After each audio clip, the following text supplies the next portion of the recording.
السلام علیکم، آپ دیکھ رہے ہیں اشناؤ، میں ہوں علی سرور۔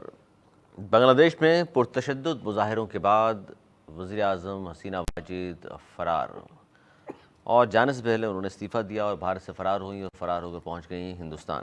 سب سے پہلی اور اہم خبر یہی ہے، اس کے مضرات پر ہم بات کریں گے کہ ہوا کیا ہے۔ پرتشدد جو مظاہرے تھے، ظاہر ہے وہ سرکاری نوکریوں میں جو ایک تہائی حصہ کوٹا سسٹم کی نظر ہو رہا تھا، اور کوٹا سسٹم بھی کیا کہ یہ ان افراد کے لیے مخصوص تھا جنہوں نے بنگلہ دیش میں ظاہر پاکستان کے خلاف مکتی باہنی کا ساتھ دیا، بھارت کا ساتھ دیا، انہیں وہ آزادی کی جنگ فرماتے ہیں اور ان کو وہ ہیرو مانا جاتا ہے۔ اس کو ایک تہائی کوٹا سسٹم میں ان کو دیا جاتا ہے، اور یہ نظام ظاہر متصبانہ تھا، اور اس کو بھی طلباء یہی سمجھتے تھے سرکاری نوکریاں صرف میرٹ کی بنیاد پر ہونی چاہیے۔ بنگلہ دیش میں رضاکاروں کی اصطلاح جو استعمال کی جاتی تھی ان لوگوں کے لیے استعمال کی جاتی تھی جنہوں نے مبینہ طور پر 1971 کی جنگ میں جو پاکستان سے غداری کی، ظاہر اس وقت ایک ہی ملک تھا، اور مکتی باہنی اور ہندوستان کا ساتھ دیا۔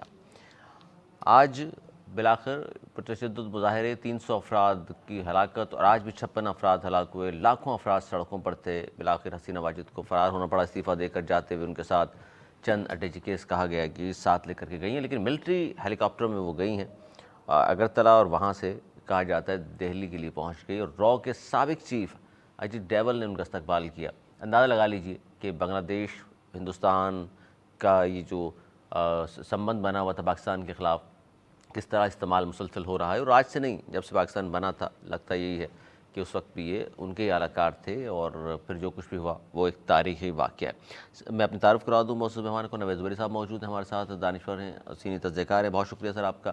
ان کے ساتھ تشریف رکھتے ہیں انیس منصوری صاحب، معروف صحافی، تجزیہ کار، آپ کا بہت شکریہ سر۔ یہ جو کچھ ہوا، مظاہرے چل رہے تھے، اس پہ بارہا ہم نے پروگرامز میں گفتگو بھی کی، اور کوٹا سسٹم کے خلاف طلباء نکلے تھے، اور آہستہ آہستہ یہ تحریک زور پکڑتی گئی، اور بالآخر اس نہج پر پہنچی ہے آج کہ بنگلہ دیش میں ان کی وزیر اعظم جو ہیں شیخ حسینہ واجد، 16 سال کا اقتدار رہا ان کا مسلسل، اور وہ وہاں سے فرار ہو گئیں استعفیٰ دے کر کے، اور پھر وہ سامنے آنا پڑا آرمی چیف کو، جنہوں نے کہا کہ جی ہم پوری سیٹ اپ بنائیں گے۔ اور اب سے چند منٹ قبل کی یہ خبر بھی ہے کہ ان کے اپوزیشن لیڈر جو پہلے 17 سال کی قید میں تھیں، پھر نظر بند گھر پہ کر دیا گیا، خالدہ ضیاء، ان کو بھی رہا کرنے کا حکم دے دیا ہے۔ کیا کہیں گے آپ؟ بسم اللہ الرحمن الرحیم۔ کیا شعر ہے کہ حادثہ ایک دم رونما نہیں ہوتا، وقت کرتا ہے پرورش برسوں۔ ابھی حال ہی کی بات ہے، کچھ دنوں پہلے پروگرام ہو رہا تھا، اور میں نے اس میں جب اسٹوڈنٹ تحریک چل رہی تھی، میں نے اس میں ایک جملہ آخر میں کہا تھا کہ مجھے اب چل چلاؤ لگتا ہے ان کا۔ میرے بھائی نے بولا تھا ابھی تو یہ الیکشن جیت کے آئی ہیں۔ یہ جو الیکشن وہ ہوا بنگلہ دیش میں کچھ مہینوں پہلے، اپوزیشن کو بین کر کے، وہ اپوزیشن کو بین کر کے، ہاتھ پیر باندھ کے، بس وہ اناؤنس کرنا تھا کہ ہم اتنے ووٹ سے جیت کے یہ وزیر اعظم بن گئی۔ وہ بالکل ہی جعلی الیکشن تھے، اس کو کسی نے مانا ہی نہیں دل سے۔ تو وہ ایک الاؤ جل رہا تھا۔ پھر اسٹوڈنٹ، میں نے بولا کہ کسی بھی معاشرے کا ہر اول رستہ ہوتے ہیں، جب اسٹوڈنٹ باہر آ جائیں، اور وہ کسی ایک پارٹی کے نہیں تھے، تمام ہی جماعتوں کی حمایت ان کو حاصل تھی یا نہیں تھی، بال وہ اسٹوڈنٹس تھے، پورے بنگلہ دیش کے اسٹوڈنٹ باہر تھے، اور انہوں نے ان کو بڑا غلط ٹیکل کیا، ان کو مار مور کے کوشش کی، مارے پھر ڈھاکہ یونیورسٹی میں جو کچھ ہوا، اس کے بعد یہ ہونا ہی تھا، اور تھوڑے دن کرفیو لگا کے سمجھے کہ یہ ٹھیک ہو گیا، اور آج دیکھیں جیسے ہی ان کو موقع ملا، لاکھوں افراد سڑکوں پہ، طلباء کے ساتھ ساتھ عوام بھی سڑکوں پہ آ گئی، اور انہوں نے صبح فوج کو آرڈر دیا کہ مارو۔